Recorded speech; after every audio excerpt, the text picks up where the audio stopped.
Delhi police paramilitary force के साथ दिल्ली में लगातार दूसरे दिन भी फुल ड्रेस रिहर्सल कर रही है। सुबह 8 बजे से रात के 11 बजे तक 3 चरणों में ये रिहर्सल की जा रही है।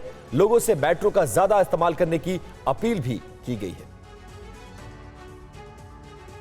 G20 में शामिल होने आ रहे विदेशी मेहमान राजघाट पर राष्ट्रपिता महात्मा गांधी की समाधि पर श्रद्धांजलि देने के बाद ही G20 के कार्यक्रम में शामिल होंगे। उस समय वहां किस तरह से सुरक्षा इंतजाम रहेंगे, उसकी झलक आज दिल्ली पुलिस के फुल ड्रेस रिहर्सल में दिखी, जिसमें ट्रैफिक पुलिस ने भी हिस्सा लिया। उस समय सुरक्षा दस्ते में जितनी गाड़ियां रहेंगी उतनी ही गाड़ियां आज के ड्रिल में देखी गयी।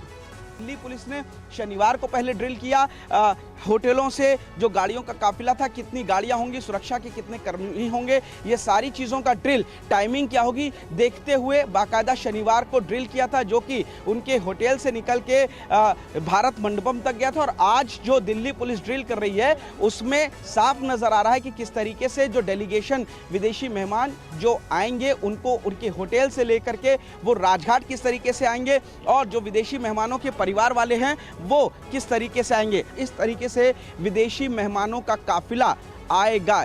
शनिवार की तरह आज भी 3 चरणों में नई दिल्ली के उन रास्तों पर फुल ड्रेस निकाली जा रही है जहां जहां से विदेशी मेहमानों को गुजरना है। और दिल्ली में G20 आयोजन की तैयारियां जोरों शोरों से चल रही है। आज दिल्ली की PWD मंत्री आतिशी ने निर्माण कार्यों का जायजा लिया है।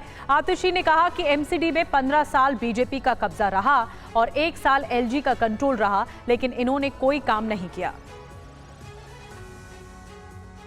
दिल्ली G20 के लिए तैयार है। दिल्ली में विदेशी मेहमान आने लगे हैं। ऐसे में दिल्ली सरकार और MCD भी दिल्ली को चमकाने में जुटी है। दिल्ली सरकार की PWD मंत्री आतिशी ने मोतीबाग में तैयारियों का जायजा लिया है। सरकार ने और MCD ने मिलकर पूरी दिल्ली को सजाया हुआ है G20 के डेलीगेट्स का स्वागत करने के लिए। आज आप देख सकते हैं कि हम रिंग रोड पे हैं, जो एयरपोर्ट से सड़क आ रही है मोतीबाग के पास। ये पूरा स्ट्रेच, पूरी इसकी लैंडस्केपिंग हुई है, स्ट्रीटस्केपिंग हुई है। यहाँ पे बहुत सारा स्ट्रीट फर्नीचर लगाया गया है, स्ट्रीट आर्ट लगाई गई है। बहुत मेहनत से यहाँ पे हॉर्टिकल्चर को सजाया गया है। इसी तरह से पूरी दिल्ली को हमने तैयार किया है G20 डेलीगेट्स का स्वागत करने के लिए। इसके साथ ही आतिशी याद दिलाना नहीं भूली कि अगर MCD की सत्ता में आम आदमी पार्टी ना होती तो G20 के मद्देनजर दिल्ली को चमकाने का सपना अधूरा रह जाता।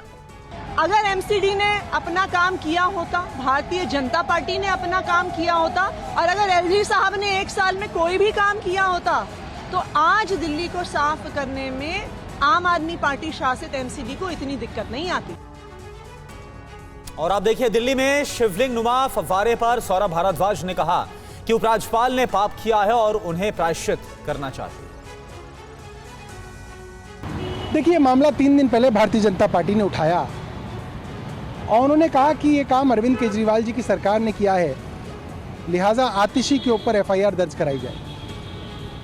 जब पता चला कि ये काम उनके द्वारा लगाए गए LG साहब ने किया है, तब से भारतीय जनता पार्टी चुप है, गायब हो गई। ये भगवान शिव का प्रतीक, भगवान शंकर का प्रतीक शिवलिंग होता है, जिसको हम लोग पूजा करते हैं, जिसका हम जल अभिषेक करते हैं। उसको इस तरीके से फुव्वारे या झरने की तरह इस्तेमाल करना पाप है। LG साहब ने पाप किया है और LG साहब को अपने पाप का प्रायश्चित करना चाहिए। इस मामले को लेकर के आगे जाने वाले भारतीय जनता पार्टी की केंद्र सरकार सही में हिंदुओं की भावनाओं का ध्यान रखती है तो उनको अपने LG के खिलाफ FIR दर्ज करानी चाहिए।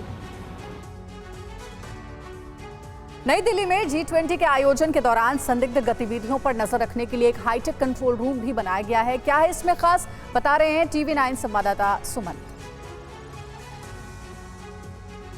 G20 का शिखर सम्मेलन का आयोजन नई दिल्ली जिले के प्रगति मैदान के भारत मंडपम सेंटर में होना है। G20 की सुरक्षा को लेकर NDMC बिल्डिंग में कमांड एंड कंट्रोल सेंटर बनाया गया है, जहां लगे हाईटेक कैमरों के जरिए इस पूरे इलाके की हर संदिग्ध गतिविधि पर नजर रखी जा सकेगी।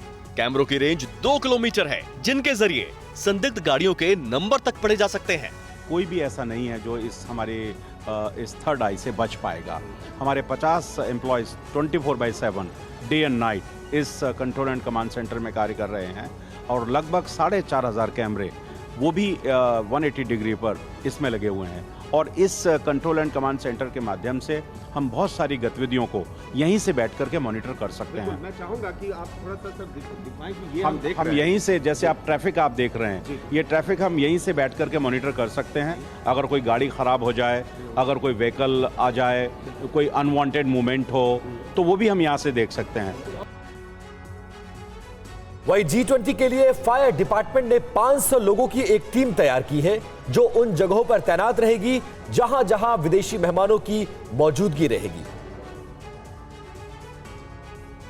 दिल्ली के प्रगति मैदान में मुख्य वेन्यू होने के चलते फायर डिपार्टमेंट में यहां एक कंट्रोल रूम बना दिया है ताकि कोई अनहोनी होने पर तुरंत मदद पहुंचाई जा सके। फायर विभाग ने 500 लोगों की टीम को सिर्फ G20 के लिए अलर्ट मोड पर रखा है। हमने करीब 35 फायर टेंडर अलग किए हैं जो बिल्कुल अपनी फ्लीट से अलग निकाल के उनको G20 के लिए फिक्स किया गया है। करीब 500 आदमी जो है G20 के लिए अलग निकाले गए हैं और ये सब लोग ड्यूटी पे रहेंगे। कार्यक्रम स्थल समेत उन 3 जगहों पर फायर विभाग का फोकस रहेगा जहां विदेशी मेहमान रुकेंगे या उनकी आवाजाही हो सकती है। उन होटलों में मॉक ड्रिल की जा रही है जहां विदेशी मेहमान ठहरने वाले हैं। 3 हमारे एरिया हैं जो कंसर्न है, जिसको फायर सर्विस बहुत वाइडली कवर कर रही है। एक तो जहाँ पे डेलीगेट्स ठहरेंगे होटल, एक जहाँ इवेंट होगी, और दूसरा एक कहीं डेलीगेट कहीं घूमने जा सकते हैं, जैसे एक राजघाट हमें पता चला जाएंगे या पूसा रोड में कहीं लेडी वाइफ्स जाएंगी, ऐसे मतलब है। तो हमने इन चारों एरिया को कवर किया हुआ है। और इस बीच आपको बता दें कि G20 आयोजन के दौरान दिल्ली के बॉर्डर्स पर निगरानी के लिए विशेष इंतजाम किए गए हैं। दिल्ली के किन इलाकों में कब फ्लैग मार्च निकाला जाएगा, इसका भी प्लान तैयार कर लिया गया है। दिल्ली पुलिस के अधिकारियों का कहना है कि G20 के साथ साथ जन्माष्टमी का त्योहार भी है, जिसके चलते सुरक्षा के सख्त इंतजाम किए जा रहे हैं। दिन और रात में पेट्रोलिंग के लिए अलग अलग टीमें बना ली गई हैं। ड्रोन के जरिए दिल्ली के हर इलाके की पहरेदारी की जाएगी। दिल्ली में G20 के आयोजन के दौरान दिल्ली पुलिस को दूसरे राज्यों से भी फोर्स मिलने जा रही है। ऐसे में इस फोर्स के जरिए किन इलाकों में फ्लैग मार्च निकाला जाएगा, ये भी तय कर लिया गया है। हर दिन जवानों के साथ कम से कम 3 बार मीटिंग की जा रही है। पिछले 15 दिनों से ड्रोन के जरिए ड्रिल भी की जा रही है।